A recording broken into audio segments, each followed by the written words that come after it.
Hello mga ka-kitchen and welcome back to Kitchen Time with Ana. Hanggang ngayon ba hindi ka pa makapag-decide kung anong lulutuin mo between bulalo or sinigang? Well, tamang-tama kasi meron tayong sagot dyan. Ito ang kansi. Tara, let's start! Bale, ang kansi ay isang sikat na soup recipe sa Iloilo and Bacolod at meron itong combination ng lasa ng linamnam ng bulalo at asim ng sinigang. Kaya bagay na bagay ito sa mga tao na torn between bulalo or sinigang.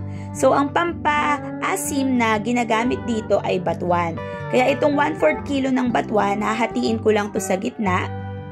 Then, sa isang saucepan na may 1 cup ng water, papakuluan lang natin to hanggang sa lumambot na. At gagawin natin siyang parang paste na ihahalo natin mamaya sa soup natin. So, kapag naging ganito na siya, iset aside muna natin, patayin na natin yung apoy, then i-ready na natin yung iba pang ingredients. Kakailanganin natin ng 3 to 4 stalks ng lemongrass or tanglad na susugat-sugatan ko lang para mas lumabas yung flavor niya. Mag-slice din tayo ng isang purple onion at 4 na pirasong garlic cloves. Kakailanganin din natin ng hilaw na langka, nasa kalahating kilo yung bigat nito. And gumagamit ako ng plastic gloves kasi medyo madagta to mga kitchen. Then, islice natin to into small triangles na may about 2 inches thickness. Tapos, ibabad lang natin to sa tubig habang hindi pa natin niluluto para iwasang mangitim. Ngayon naman, i-prepare na natin yung gagamitin nating meat. So, gagamit ako ng 1 kilo na beef. Yung part nito or yung cut nito is shin and shank part ng beef. Traditionally, ang ginagamit talaga for kansi is yung shank part together with the bone marrow. Pero dahil gusto kong mag-cut ng cholesterol, especially may senior akong kakain nito, kaya para mas less na lang din yung fat na makuha ko sa recipe na to. But if you can and if you want to really taste the traditional kansi, go for the shank part with bone marrow.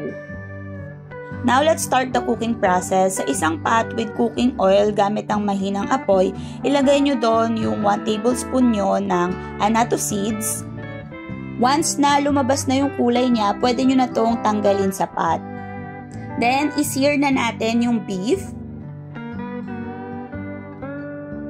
Then, kapag ka nag-brown na yung both sides, hanguin natin ito at iset aside muna. Using the same pot, isaute natin yung garlic and onion. Tapos kapag medyo lumambot na, i-add na natin yung lemongrass. Then, saute lang natin to hanggang sa maging aromatic na yung lahat ng ingredients. Tapos, pwede na nating ibalik yung mga beef. Then, I'll be adding 2 liters of water or kung gaano karami yung sabaw na gusto nyong ilagay sa inyong kansi. Tatakpan at pakukuluan ko lang ito for 1 hour or hanggang sa lumambot na yung karne ng baka. Tanggalin nyo na rin yung mga scum na nasa ibabaw ng inyong soup para mas clear yung broth. Lagyan na natin ito ng 1 tablespoon of whole peppercorns. Then using a strainer ay ilalagay na natin yung ginawa nating batuan paste kanina. So, yung syrup na lang niya yung ating gagamitin, hindi na yung mga buong fruit ng batuan. Also, medyo nakukulangan ako sa kulay niya, kaya nilagyan ko ng tubig yung atswete at binuhos ko dito para mas maging vibrant yung kanyang kulay. Ngayon naman, lalagyan na natin to ng 5 tablespoon of fish sauce. Now, depende sa dami ng fish sauce yung ilalagay nyo, sa dami din ng tubig na nilagay nyo. Tikman nyo na lang po mga ka-kitchen at i-adjust nyo na lang po sa inyong pangangailangan.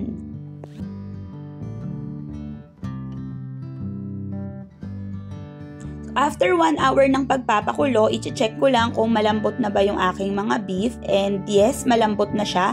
Kaya pwede ko nang ilagay yung langka. And by the way, wagyu yung ginagamit kong beef, kaya medyo mas madali talaga siyang palambutin.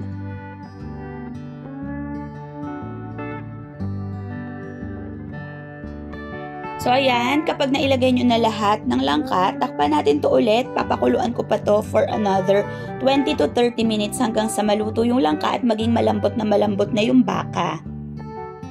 So, ayan, ready na ito. For the finishing touches na lang, lalagyan ko rin to ng green and red chilies for some heat. Then, takpan lang natin to, patayin na rin natin yung apoy para lang ma-absorb yung heat ng chili sa ating recipe. At ayan, ready to serve na nga ang malinamnam, maasim-asim, at napakasarap na kansi. Kaya ano pang hinihintay nyo mga ka-kitchen? Try nyo na rin to. Thank you for watching. See you next time!